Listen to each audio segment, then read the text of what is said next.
No one in the museum thought for a moment that we hadn't got permission. Jeffrey Fuchs, hello there. My name's Mark Thomas. Oh, the famous Mark Thomas. From Channel 4, hi. We've just got some examples of Nestle breaking the code, the WHO code. And I'm sorry. As your charter. I'm sorry, I do not give interviews impromptu over the telephone. Well, that's fine, because we're down at the Nestle Museum, and I've got the examples here with me. I'm sorry, did you hear what I said? Yes, I know, but would you like to... Did you hear what I said? I did hear what you said. Good. I said I do not give impromptu interviews over the telephone. Is there someone that we could talk to who will talk to us about these examples here of Nestle breaking the code, then? Well, if you have some examples, why don't you submit them to us? Well, we're just round the corner. Where are you, Mr. Fuchs? Hello? I am in my office. In Vevey? Yes, and I have... Well, we can bring them round to you if you like. So we get in the car, we drive round 5 minutes away. Huge, like headquarters. The car comes in, the car stops, we get out the car, I've gone to the boot, suddenly two blokes just next to us. This way, please, gentlemen. No filming, please, no filming. This way, please, gentlemen. Oh, right, are we expected? This way, please, gentlemen. Is anyone waiting for us? This way, please, gentlemen. Please go to the lady just through on the other side of the door. And there's a woman standing on the other side of the door. I'm like, fucking hell, I've walked into a cuckoo clock. It's fucking... And as we walk into the room, this one just leads in, please wait here. And the door, when you open the door, it goes... Right, it doesn't go... Which is creaky, right? It's posh and powerful.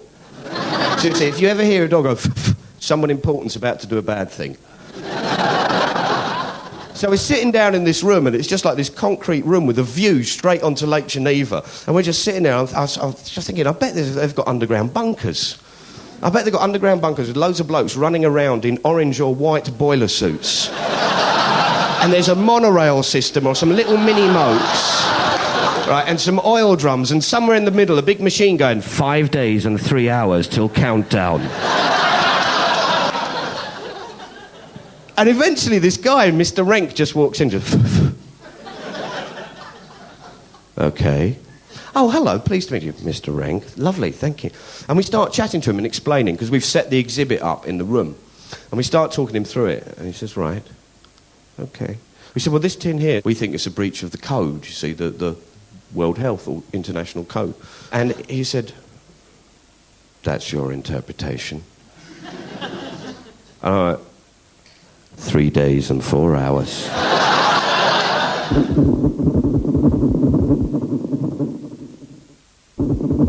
Right, then we discovered this little tin.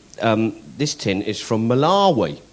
And this tin, you can see that it's in English and French. What happened was, in 1994, the Malawian government asked Nestle to put Chichewa up there, which is a language that they speak in Malawi. They said, can you put it in Chichewa? And Nestle still haven't managed to do that yet, since 1994. So it's taken them 5 years to do it. And we thought, well, we should have a word with Nestle. But obviously they're not talking to us, and so we thought, well, we should try and find a way to talk to them. We found out that Nestle had a stall at the Lib Dems conference in Harrogate. I wonder, could you just see what language we've got here? Yeah, can you tell us which ones? Do you see any Chichewan? I don't know Chichewa language. So you've just got 2 languages? Well, I say I don't know. No, but you've only got English and French, yeah? This is from Malawi. This is a copy. Have you got that photo? You can have a copy of this. Thank you ever so much. There we are. There's your tin label from Malawi. If you say so. It is from Malawi. Right. It's all proper and vouched for. Do you want to take that? Because you can present that. Because I know in your charter it says that you're particularly keen for people to sort of like bring to the attention when there are breaches in the WHO code. On the Malawi tin, they did say, now listen. They said, yes, they did approach us in 1994, and we did agree that we'd put Chichewa up on the tins. But Nestle say they've had some difficulties dealing with the Malawian government, which has caused the delay.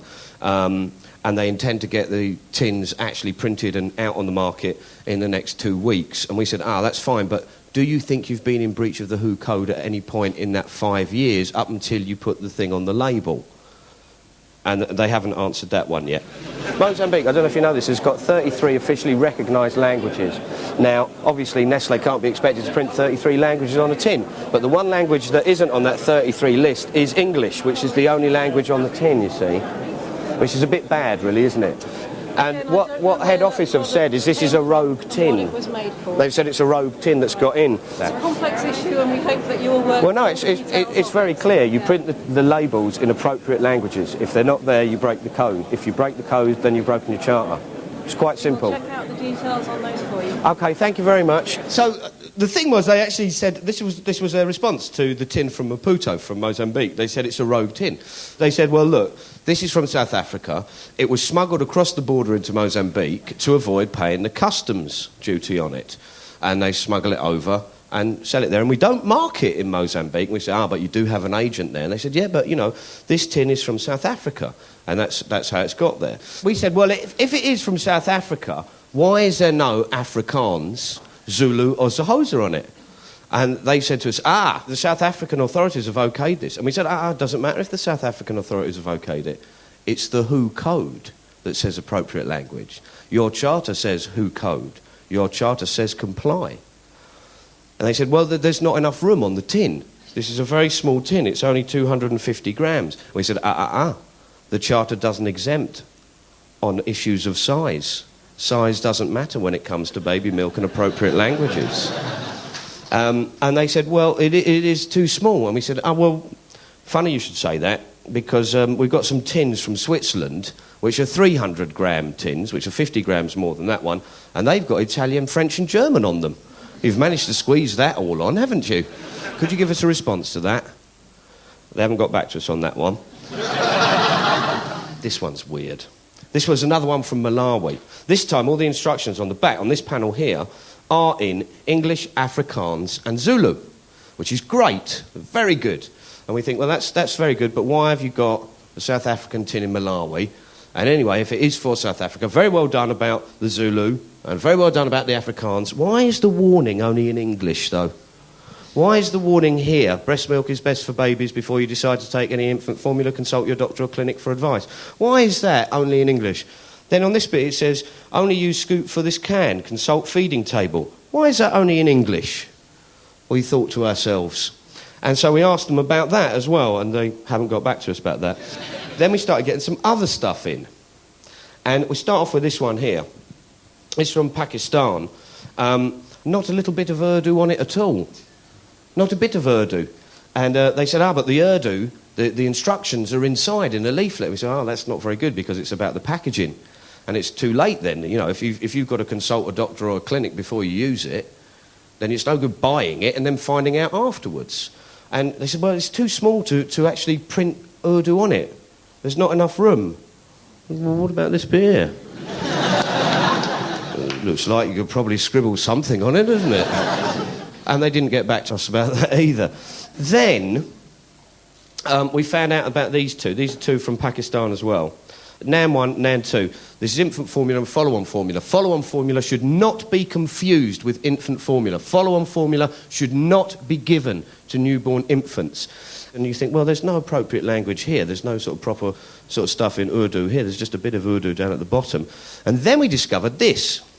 And this bit of paper says, these products shall be labelled in an appropriate language and in such a way as to avoid any risk of confusion between infant formula and follow-on formula. And that's an EU directive. Don't think they do that. So we thought, this is quite interesting. And I was talking to a person who was doing the sort of bulk of research on this, just suddenly said, look, this is being prepared in the Netherlands and is therefore subject to EU regulations. And we went, except in a more sort of triumphant way. I phoned up this Labour MP in Bournemouth and said, can I come and talk to you about Nestle and show you some bits and bobs? She said, yeah. She said, funny you should say that. I said, really? She said, yeah. She said, I'm meeting up with Hilary Parsons, Head of Corporate Affairs from Nestle. I said, are you? She said, yeah. I said, where's that? She said, the Bourne Hall Hotel in Bournemouth. I said, at any particular time? She said, 4 o'clock on Thursday.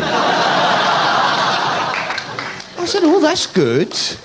I said, can I interview, say, 4:30? She said, yeah, that's not a problem. So I then phoned up this MEP, this Labour MEP, who's a lovely man called Richard, and I said, can I come and interview you and talk to you about European directives and Nestle?